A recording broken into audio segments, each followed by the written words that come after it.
ଆପଣଙ୍କୁ ମିଶେଇ 6 ଜଣ ବୋଧେ। ମାତ୍ର କୁଆଡେ ଗଲେ ସବୁ? କୁଆଡେ ଗଲେଣି କେଜାଣି। ମଧୁଛନ୍ଦା ତ ପ୍ରାୟ ଆସୁନାହାନ୍ତି, ତାଙ୍କ କାମ ଚାଲିଛି। ଆଉ ସେ ଅନସୂୟା ଭଉଣୀ ହେରିକା ତ କାଇଁ ଆସିନାହାନ୍ତି, ପଛେ ଜଏନ କରିବେ, ପଛରେ ବୋଧେ ଜଏନ କରିବେ ଆଉ। ଇଚ୍ଛା ଦିଦି ଆଇଲେଣି? ଇଚ୍ଛା ଇଚ୍ଛା ତ ଜଏନ କରିଥିଲେ, ଯାଇଛନ୍ତି କାହାକୁ ଡାକିବାକୁ ଫୋନରେ। ଆଚ୍ଛା ଆଚ୍ଛା, ହଉ ତାହେଲେ ଆମେ ଆରମ୍ଭ କରିଦବା। ଆଚ୍ଛା, ଆଜିର ଟପିକ କଣ ଥିଲା? ଆଜିର ଟପିକ ଜୀବନ ମୁକ୍ତି। ଜୀବନ ମୁକ୍ତ। अच्छा, ओम शांति। ओम शांति। ओम शांति। ओम शांति। हम सबको मालूम है देवी देवता का दुनिया को या सतयुग को क्या कहा जाता है ना, जीवन मुक्त दुनिया कहा जाता है। और अभी हम देखेंगे जीवन मुक्त का अर्थ क्या है। जीवन में रहते हुए सब बंधनों से मुक्त। जीवन मुक्त का अर्थ क्या है? जीवन में रहते हुए सब बंधनों से मुक्त। हम आपको पूछेंगे, आप कितने बंधन से मुक्त हुए हैं? आप कितने बंधन से मुक्त हुए हैं? आप बोलेंगे हम गृहस्थ तो है, हम कैसे बंधन से मुक्त होंगे। लेकिन हमको तो, आप भी बोलेंगे हमको तो मरने के लिए भी टाइम नहीं है। लेकिन ये जीवन मुक्त टाइटल किसी के लिए है? लक्ष्मी नारायण के लिए है या देवी देवताओं के लिए है या गृहस्थ के लिए है? तो लक्ष्मी नारायण तो गृहस्थी थे ना, तो हम भी गृहस्थी है। तो हमारा लक्ष्य क्या होना चाहिए ना, देवी देवताओं का माफी या लक्ष्मी नारायण का माफी। हमको घर गृहस्थ में रहते हुए जीवन मुक्त अवस्था में रहना है।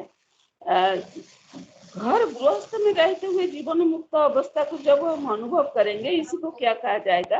इसी को कमल आसनधारी। इसीलिए उनको क्या दिखाता है न, देवी देवताओं का पैर का नीचे कमल दिखाता है और बोलते हैं कि वो कमल आसनधारी है। तो कमल आसनधारी का मतलब क्या है? कमल आसनधारी का मतलब क्या है ना, न्यारा और प्यारा का वो सिंबल है। कमल आसनधारी ये न्यारा प्यारा का सिंबल है। जैसे कमल पर कोई बैठ नहीं सकेगा। कमल पर आप बैठेगा तो क्या बैठ जाएगा? नहीं बैठेगा, वो तो डूब जाएगा। देवी देवता गृहस्थ में रहते हुए कमल आसनधारी थे। कमल कहाँ से निकालता है? कमल कहाँ से निकालता है? कमल निकालता है किचड़ा से। फिर उसी में ना पानी लगता है ना पंख लगता है। ऐसे हमको भी घर गृहस्थ में रहते हुए पंखी दुनिया में कमल फूल समान न्यारा प्यारा अर्थात पवित्र रहना है। हम आज अपवित्र कैसे बने हैं? विकार के कारण। तो देवी देवता क्या थे? निर्विकारी थे। इसी के लिए उनका पीछे व्हाइट सर्कल दिखाता है। व्हाइट सर्कल का मतलब क्या है? तो ये जो पीछे दिखाता है ना एक व्हाइट सर्कल, प्रकाश का ताज, ये है पवित्रता का ताज। तो हम किसी का वंशधर है? तो देवी देवताओं का वंशधर है। तो देवी देवताओं का पीछे व्हाइट सर्कल दिखाता है, अर्थात ये संपूर्ण पवित्र अर्थात जीवन मुक्त अर्थात संपूर्ण न्यारा प्यारा थे। अभी हमको देवी देवता बनने के लिए इमर्ज करना है। हमारे मन में अब क्या करना है ना, देवी देवता बनने के लिए इमर्ज करना है। और हमारे अंदर जो असुर का या विकार है, उसी को क्या करना है? हमको मर्ज करना है। क्योंकि अब हमारे अंदर असुर भी है, अभी संगम तो हमारे अंदर क्या है? असुर भी है और दैवी गुण भी हमारे अंदर है। अभी असुर का निशानी क्या है ना? काला।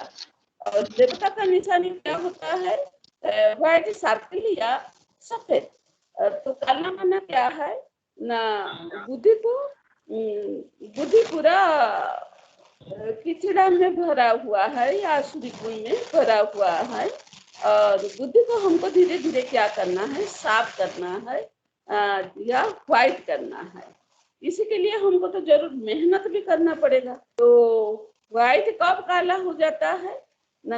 व्हाइट काला तब होता है जब हम हमारे आत्मा का ऊपर में ध्यान नहीं देते हैं, तब क्या होता है, व्हाइट काला या उसका ऊपर में मैला बैठ जाता है। फॉर एग्जाम्पल, हम जब एक फूल को सम्मान नहीं देंगे, उसको क्या करेंगे, उसी का गुण सुगंध को भी हम लोग अनुभव कर नहीं पाएंगे। लेकिन जब उसको हम लोग को सुगंध को अनुभव कर नहीं पाएंगे और उसी का विशेषता को भी हम लोग को अनुभव नहीं करने के कारण हमारे अंदर में उसी के लिए नफरत आ जाएगा और हम लोग को उसको गाली देने लगेगा, ये फूल अच्छा नहीं है, मेरे को अच्छा नहीं लगता है। इसलिए एक कोना में हम लोग क्या करता है, उसको फेंक देते हैं। ये एक कोना में पढ़ते पढ़ते सड़ जाता है और सड़ करके क्या होता है ना, गंदा हो जाता है, उससे गंध निकलता है। फिर हम उसको फिर पसंद नहीं करते हैं और उसी को सारा गाली भी देना शुरू कर देते हैं। ऐसे हमारे अंदर हमारे सारा बहुत गुण और विशेषता शक्तियाँ है। हम उसी का महत्व को नहीं समझने के कारण आखिर क्या होता है, ये हमारे अंदर में रहते रहते बेकार हो जाता है। बेकार होने से क्या होता है ना, हमारे अंदर में एक कोना में पड़े हुए छिप जाता है, अर्थात वो सड़ जाता है और समय पर ये गुण और विशेषताएं हमारे अंदर हाई करके हमको मालूम भी नहीं पड़ता है। और वो गुण भी कभी कभी हमारे अंदर में निकल जाता है। कभी कभी हम लोग सच बोल देते हैं तो किसी को बोलते हैं क्या, हे बेकार, हम सच बोल दिया, सच नहीं बोलने से ठीक ही था। हमको सच तभी पसंद नहीं होता है। कभी कभी हम झांक कर जब हमारे गुणों और शक्तियों और विशेषताओं को देखेंगे, तब देखेंगे हमारे अंदर क्या होगा ना, बहुत सारा गुणों भी है, शक्तियां भी है। जब तक हम लोग नहीं देखेंगे या उसी को यूज नहीं करेंगे, हमको मालूम नहीं पड़ेगा कि हमारे पास कौन सा मूल्यवान गुणों और शक्तियां है। तो आज हम लोग को क्या करेंगे, अपने अंदर झांक कर देखना है, सबको झांक कर हम देखना है तो हमारे अंदर कितना अच्छा गुण है, कितना अच्छा शक्तियां है, उसी को हम लोग क्या करना है ना, नोट करना पड़ेगा।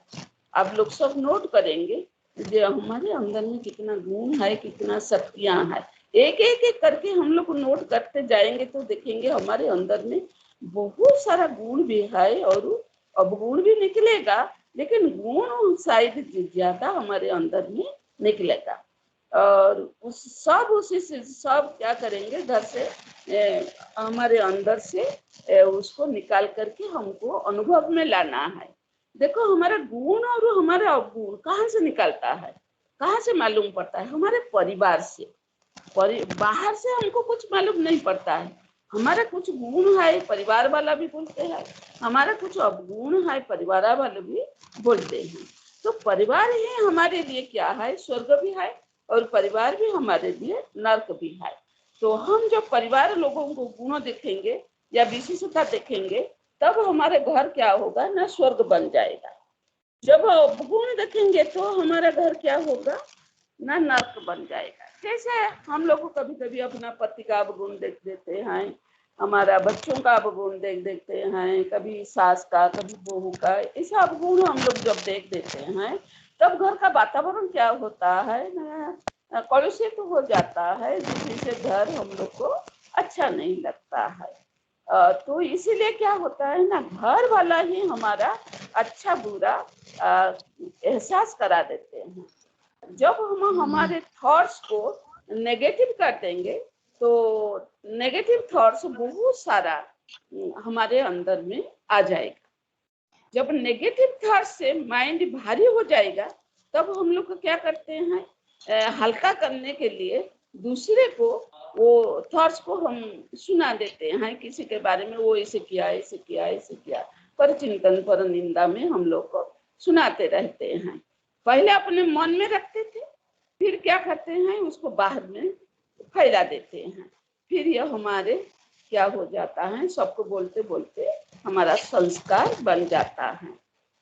और हमको पुराने संस्कार मिटाने के लिए इसलिए क्या होता है ना, बहुत टाइम भी लगता है। हम पुराने संस्कार हमारे अंदर में मर्ज होकर के रह जाता है। और माइंड को, बुद्धि को हमको अभी क्या करना है ना, देवताओं के माफी व्हाइट सर्कल में लाना है। अभी हमारा बुद्धि नेगेटिव में भरा हुआ है, संस्कार भी पुराना संस्कार से भरा हुआ है, लेकिन अभी हमको इमर्ज हो गया, हम देवता का वंशधर है। तभी हम लोग को क्या करना है, व्हाइट सर्कल हमारा क्रिएट करना है। तो व्हाइट सर्कल क्रिएट करने के लिए हम लोग को क्या करना है, हमारा बुद्धि को भी ऐसे संपूर्णता और लेना है, अर्थात प्योर बनाना है। हम संपूर्ण प्योर कैसे बनेंगे, जब हमारा थॉट्स क्या होगा, संपूर्ण प्योर बन जाएगा। तो आप लोग को बीच बीच में आपका थॉट्स को चेक करो, ये असली में मैं जो थॉट्स मेरे मन में चलता रहता है वो नेगेटिव है या पॉजिटिव है। नेगेटिव तो बहुत सारा निकालते रहेगा, लेकिन पॉजिटिव जो करेगा ना वो थोड़ा होगा।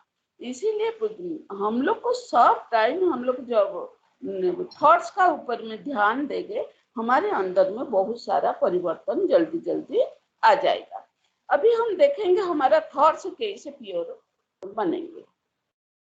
नेगेटिव थॉट्स काला रंग और पॉजिटिव थॉट्स क्या है ना, सफेद या व्हाइट सर्कल। तो बहुत समय में हम कहते हैं हमारा ज्यादा नेगेटिव थॉट्स हमारे मन में उसी के बारे में आ जाता है। क्या करेंगे, हम जितना सोचते हैं उसके बारे में नहीं सोचेंगे, लेकिन मेरे अंदर में उनके लिए बहुत ज्यादा से ज्यादा नेगेटिव थॉट्स आ जाता है। नेगेटिव थॉट्स हमारे अंदर में जितना आते जाएगा उनके प्रति भी हमारा उतना घृणा, राग, द्वेष, क्रोध आ जाएगा।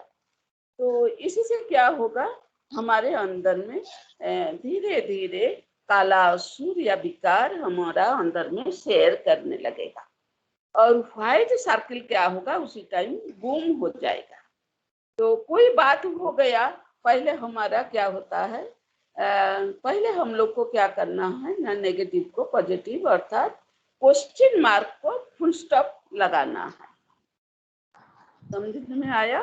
कोई भी नेगेटिव थॉट्स आया तो पहले हम लोग को क्या कोशिश करना है, नेगेटिव को पॉजिटिव में परिवर्तन करना है, अर्थात हमारे अंदर में जो क्वेश्चन मार्क आता है उसी को फुल स्टॉप लगाना है, अर्थात लेट गो करना है। तो इसी के लिए हमको क्या सीखना पड़ेगा ना, उसी के लिए हमको क्या करना है, लेट गो करना है, फॉरगिवनेस करना है, फॉरगेटनेस को अपने अंदर जबरदस्त हमको लाना है।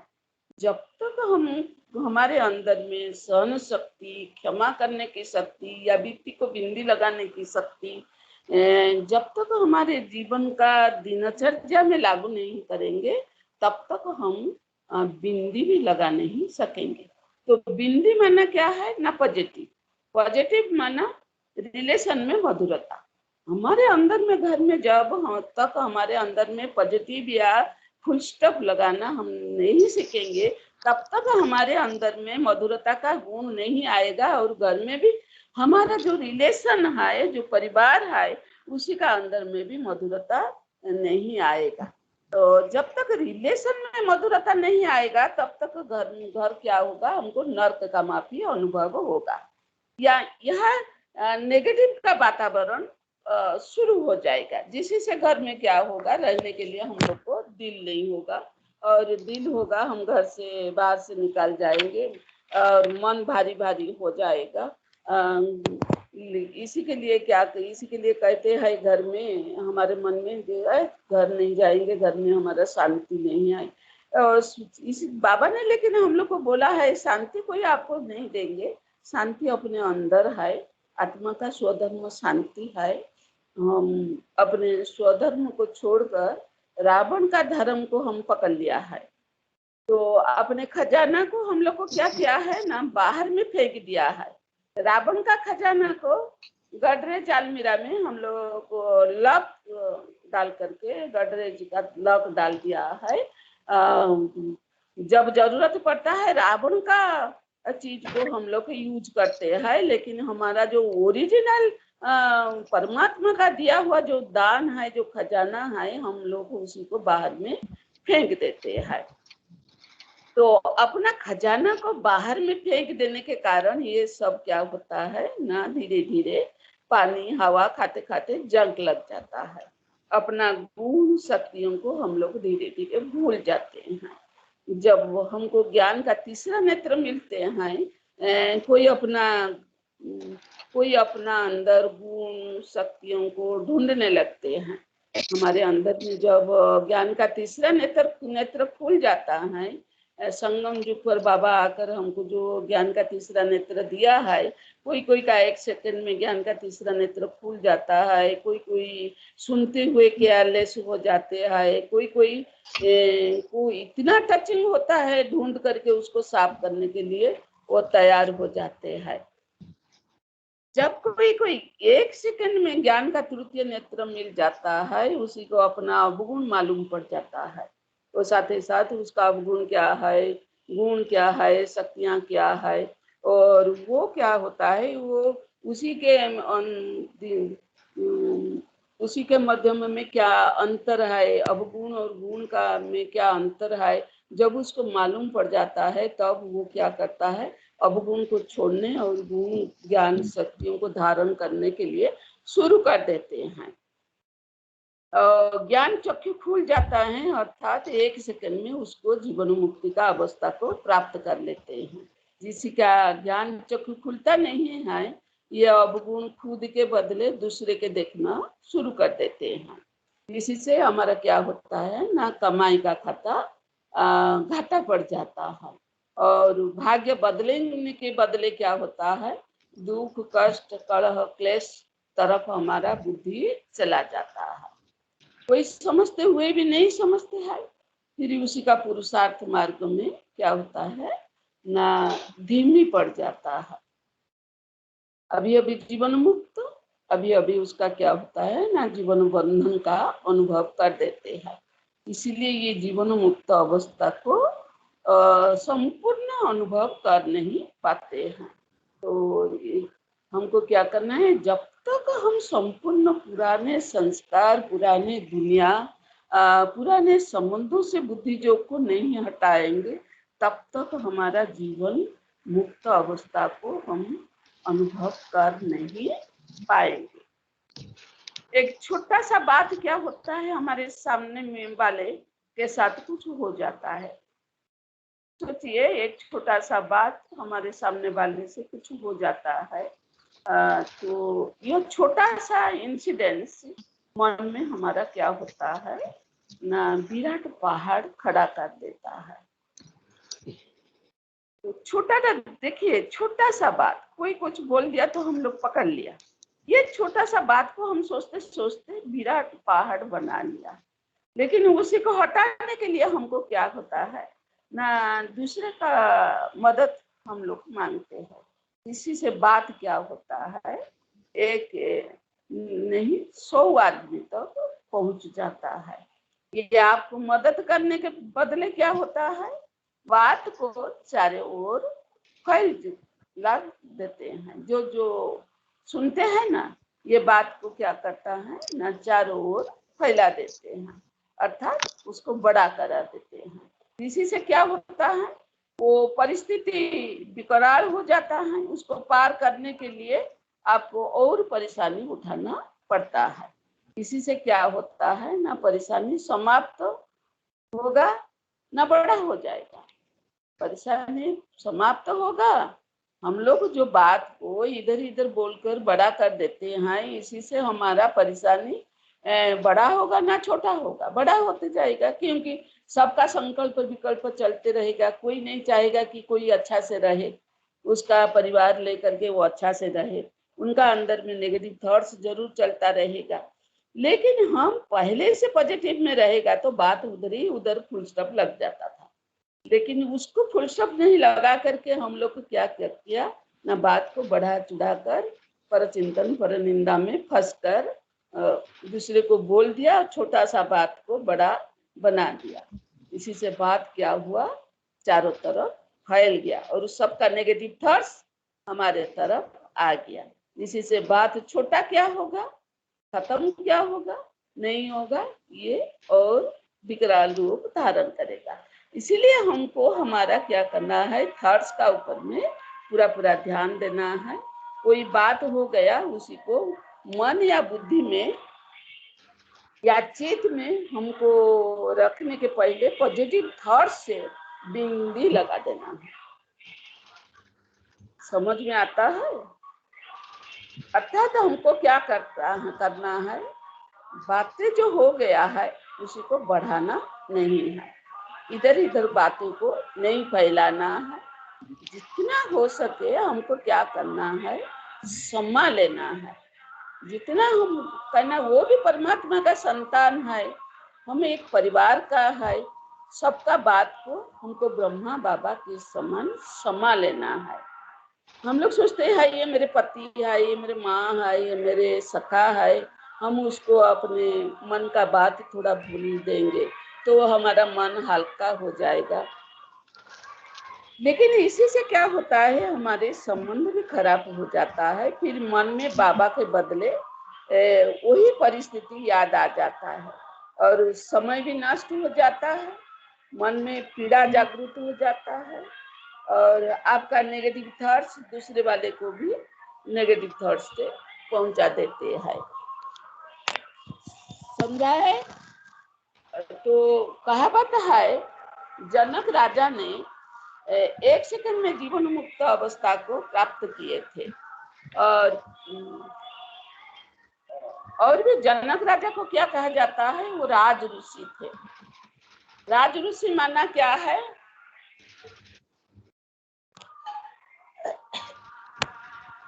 राज ऋषि माना अपने राज्य में राजा बन करके और बुद्धि द्वारा क्या करना है, बेहद का वैराग्य वृत्ति, कर्म इंद्रियों का ऊपर में वैराग्य वृत्ति या बेहद का वैराग्य वृत्ति लाना है। एक बार एक साधु ने, एक संत ने अपना लड़का का चंचलता को देख करके राजा जनक के पास ले गया।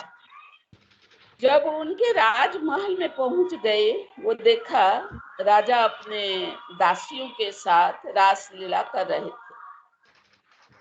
संत का लड़का लौट कर आ जाते थे, लेकिन राजा ने ये देख करके देखा तो वो आया था संत के लड़का, वो लौट कर चला जाते हैं, तो राजा उसको देख करके दासियों को अंदर में भेज दिया और पीछे से उनको बुलाया। ये संत अपना बेटा को लेकर राजा के पास गया और उनसे कुछ सीखने के लिए बेटा को ले गया था। क्यों? राजा जनक से कुछ सीखने के लिए।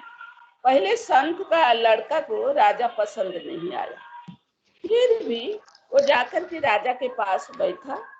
राजा कुछ परमात्मा के बात सुनाते समय, इसी समय क्या हुआ ना, महल में आग लग गया। तो प्रजा लोग बार बार आकर के राजा को खबर दिया कि महाराजा महल में आग लग गया है।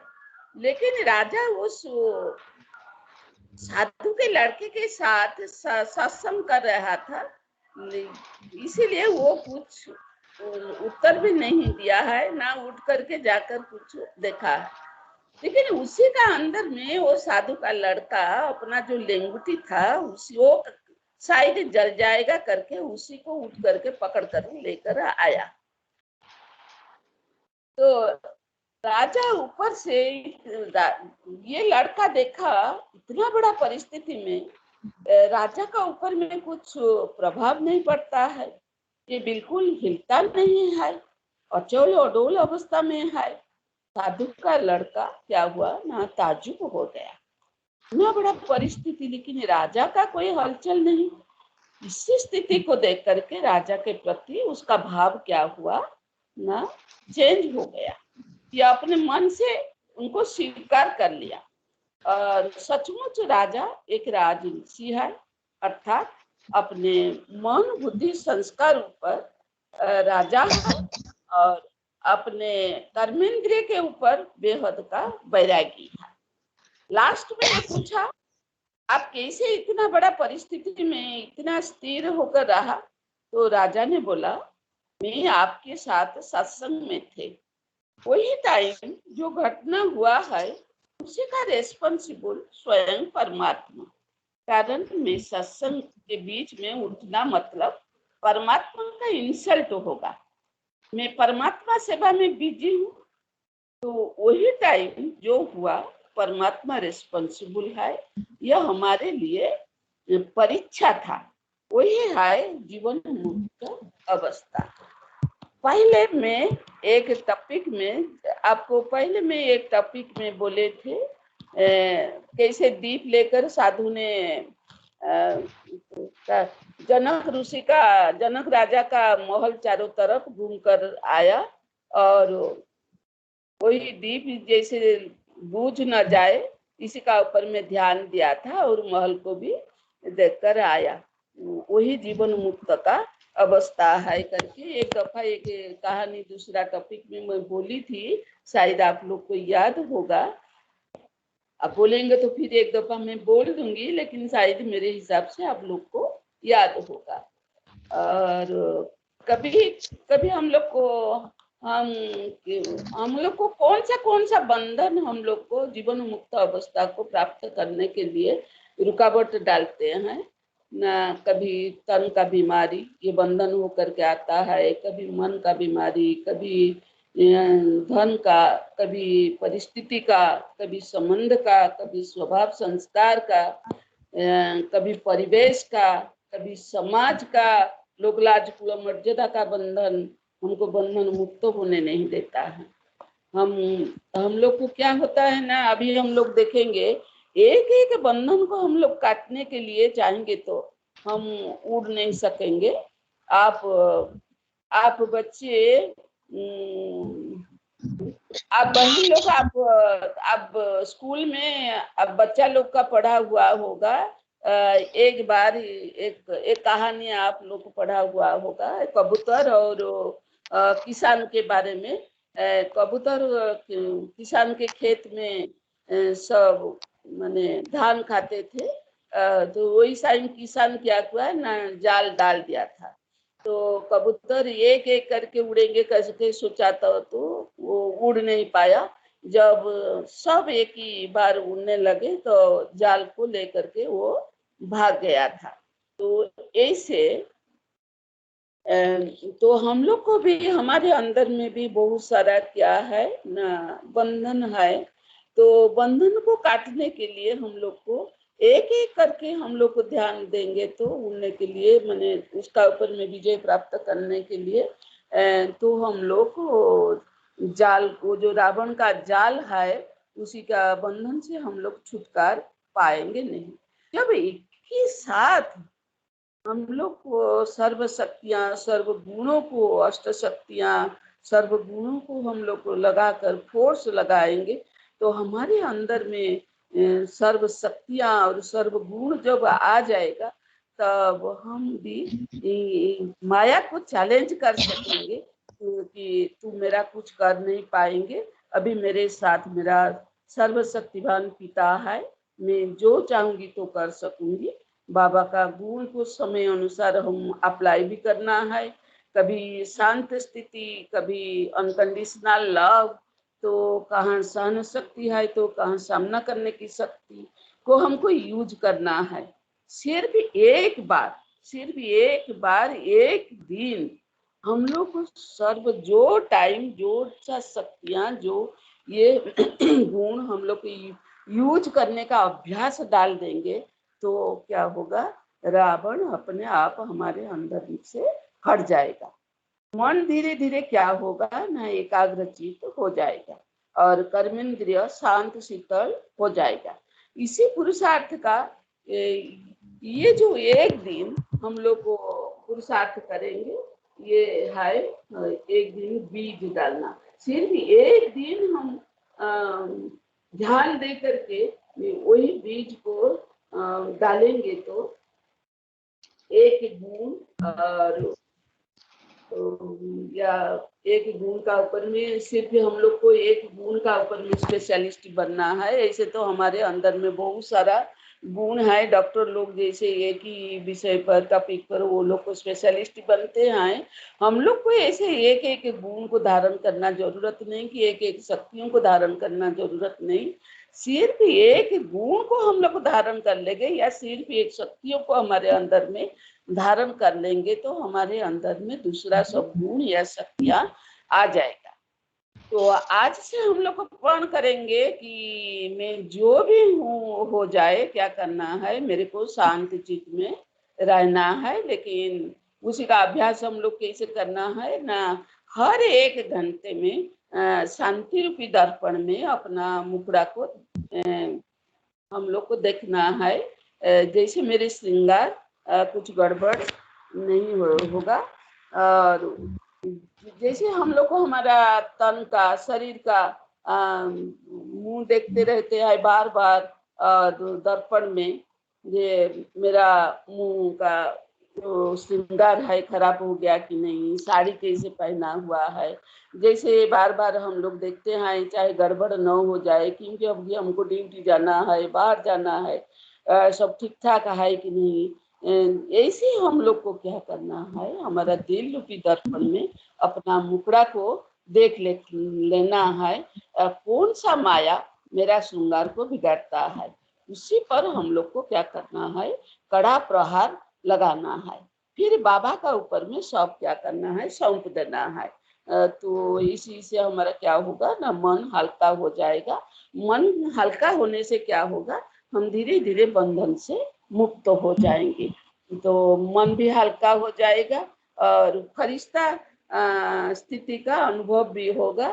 तो फरिश्ता मतलब क्या ना, जीवन मुक्ति का अवस्था हम लोग को अनुभव कर सकेंगे। तो हम लोग को जीवन मुक्ति अवस्था को अनुभव करने के लिए हम लोग अपना गुण और शक्तियां का ऊपर में बार बार ध्यान दे करके खुद को चेंज करना है। अच्छा, ओम शांति।